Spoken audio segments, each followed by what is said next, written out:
মমতা বন্দ্যোপাধ্যায় অভিষেক বন্দ্যোপাধ্যায়ের সঙ্গে বৈঠকের পর ভোটে দাঁড়াতে কি রাজি হলেন সাংসদ দেব? এই জল্পনার মধ্যেই তিনি বললেন, আমি রাজনীতি ছাড়লেও রাজনীতি আমাকে ছাড়বে না। এ বিষয়ে কথা বলবো। কৃষ্ণেন্দু অধিকারী আমাদের সঙ্গে এই মুহূর্তে টেলিফোনে রয়েছে। কৃষ্ণেন্দু, শেষ পর্যন্ত কোনো সিদ্ধান্ত কি নিলেন দেব? দেখো, দেব ইঙ্গিত দিয়েছেন স্পষ্ট যে তিনি রাজনীতিতে ফিরছেন এবং রাজনীতিতে থাকছেন এবং ভোটে লড়ছেন, এমনটাই তৃণমূল সূত্রেরও দাবি। আজকে অভিষেক বন্দ্যোপাধ্যায়ের সঙ্গে প্রথমে 50 মিনিট বৈঠক করেন দেব। তারপর সেখান থেকে সটান কালীঘাটে যান মমতা বন্দ্যোপাধ্যায়ের বাড়িতে, সেখানেও আধ ঘন্টার বেশি বৈঠক হয় এবং তারপর দেব বেরিয়ে যেটা প্রকাশ্য মন্তব্য করতে না চাইলেও কিছুক্ষণ আগে ইঙ্গিতপূর্ণ মন্তব্য করেছেন যে তিনি রাজনীতি ছাড়তে চাইলেও রাজনীতি তাকে ছাড়ছে না।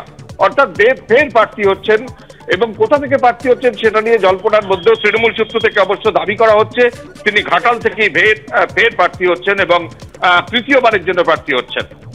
আজকে অভিষেক বন্দ্যোপাধ্যায়ের কাছে তিনি যখন যান তখন সূত্রমান তৃণমূল সূত্রে যেটা দাবি করা হচ্ছে, অভিষেক বন্দ্যোপাধ্যায় তার কাছে তার সমস্যার কথা জানতে চান।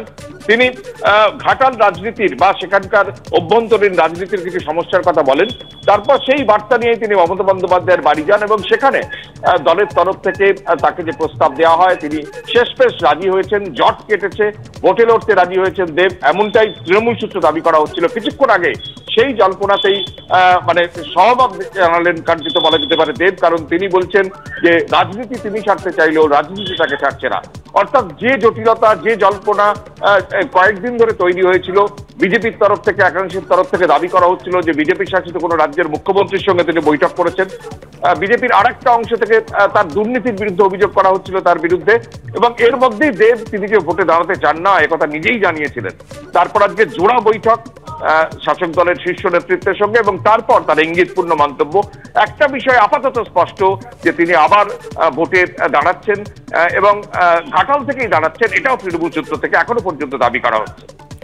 ধন্যবাদ কৃষ্ণেন্দু। আপনাদের আরো একবার জানাই, মমতা অভিষেকের সঙ্গে বৈঠকের পর ভোটে কি দাঁড়াবেন দেব, সেই জল্পনার মধ্যেই তিনি বললেন, আমি রাজনীতি ছাড়লেও রাজনীতি আমাকে ছাড়বে না। মন্তব্য ঘাটালের তৃণমূল সাংসদ দেবের। অভিষেকের সঙ্গে বৈঠক করে মুখ্যমন্ত্রী বাড়িতে যান দেব। শেষমেশ ভোটে লড়তে রাজি হয়েছেন দেব বলে তৃণমূল সূত্রে জানা যাচ্ছে। কিন্তু প্রশ্ন হচ্ছে, কোথা থেকে দাঁড়াবেন তিনি, ঘাটাল না অন্য কোনো জায়গা থেকে লড়বেন, তা নিয়ে অবশ্য জল্পনা এখনো তুঙ্গে।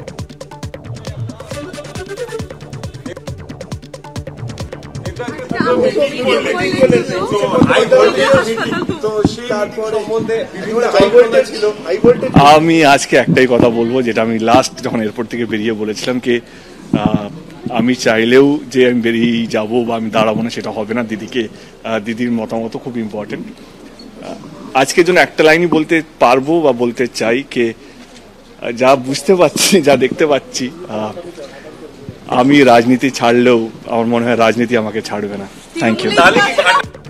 আমরা আবারও চলে যাব, আমাদের প্রতিনিধি কৃষ্ণেন্দু অধিকারী রয়েছে। কৃষ্ণেন্দু, তার মানে দেব বললেন যে আমি রাজনীতি ছাড়লেও রাজনীতি আমাকে ছাড়বে না, তার মানে তিনি লড়তে চলেছেন, এটা কি বলা যায়? একদমই স্পষ্ট ইঙ্গিত দিলেন এবং তিনি আরো একটা ইঙ্গিতপূর্ণ বক্তব্য রাখলেন যে মমতা বন্দ্যোপাধ্যায়ের একটা মতামত আছে। অর্থাৎ মমতা বন্দ্যোপাধ্যায়ের মতামত সেক্ষেত্রে তার কাছে গুরুত্বপূর্ণ।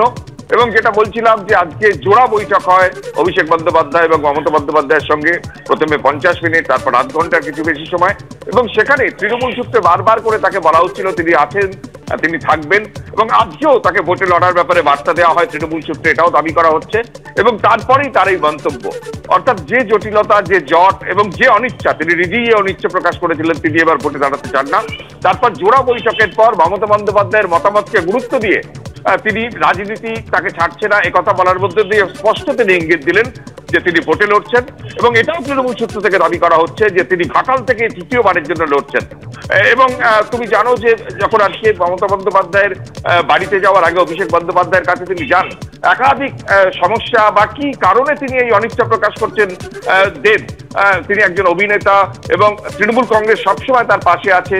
এবং কয়েকদিন আগে পশ্চিম মেদিনীপুর নিয়ে বৈঠক হওয়ার সময় মমতা বন্দ্যোপাধ্যায় তাকে ভালো ছেলে আখ্যা দিয়েছিলেন এবং তিনি যে ভোটে দাঁড়াতে পারেন এই ব্যাপারেও ইঙ্গিত মিলেছিল। তারপরও এই অনিচ্ছা দেবের কেন, এই প্রশ্ন উঠেছিল তৃণমূলের অন্দরেই।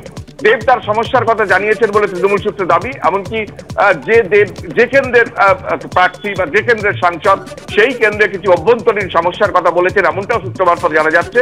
কদিন আগে একটা দেবের নাম করে একটা অডিও ভাইরাল হয়েছিল তুমি জানো, এবং সেখানেও একটা দ্বন্দ্ব প্রকাশ্যে এসেছিল, এবং সেই প্রেক্ষাপটে তৃণমূল শীর্ষ নেতৃত্বের তরফ থেকে ফের দেবকে জানানো হয় যে তিনি আগের মতোই লড়ুন এবং ঘাটাল আসনেই লড়ুন, এবং শেষমেশ দেব তার নীরবতা ভাঙলেন বৈঠকের পর, এবং তিনি যে ইঙ্গিত করলেন মমতা বন্দ্যোপাধ্যায়ের মতামত তার কাছে গুরুত্বপূর্ণ এবং রাজনীতি তাকে ছাড়ছে না।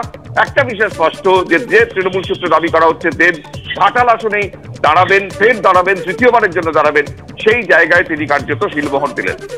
কৃষ্ণেন্দু, তোমাকে ধন্যবাদ। দেব গত কয়েকদিনে একাধিক ঘটনার পরিপ্রেক্ষিতে তার মন্তব্য থেকে জল্পনা তৈরি হয়েছিল যে শেষ পর্যন্ত তিনি আসন্ন লোকসভা নির্বাচনে আদৌ লড়বেন কিনা এবং রাজনীতিতে আদৌ তিনি থাকবেন কিনা। কিন্তু আজ মুখ্যমন্ত্রী মমতা বন্দ্যোপাধ্যায়ের বাড়ি থেকে বেরিয়ে আসার পর সাংবাদিকদের উদ্দেশ্যে তিনি ইঙ্গিতপূর্ণ মন্তব্য করলেন। কি বললেন আরো একবার শোনাবো।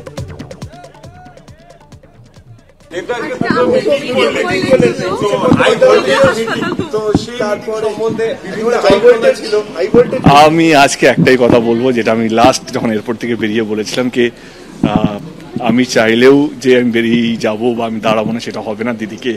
দিদির মতামত খুব ইম্পর্টেন্ট। আজকের জন্য একটা লাইনই বলতে পারবো বা বলতে চাই কে যা বুঝতে পারছি, যা দেখতে পাচ্ছি, আমি রাজনীতি ছাড়লেও আমার মনে হয় রাজনীতি আমাকে ছাড়বে না। Thank you.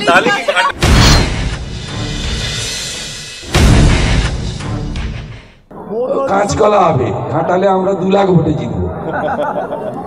সব মোদির বাইরে, মোদিজির বাইরে কেউ ভোট দেবে না। কেউ পাগল নয় দেশটাকে ইউক্রেন আফগানিস্তান করে দেবে, কেউ পাগল নয় একটা ভোটে মোদির বাইরে পড়বে না। দেশ থাকলে তো ভাতা হবে, আগে দেশ। कश्मीर से कन्याकुमारी देश हमारी मोदी है तो मुमकिन है।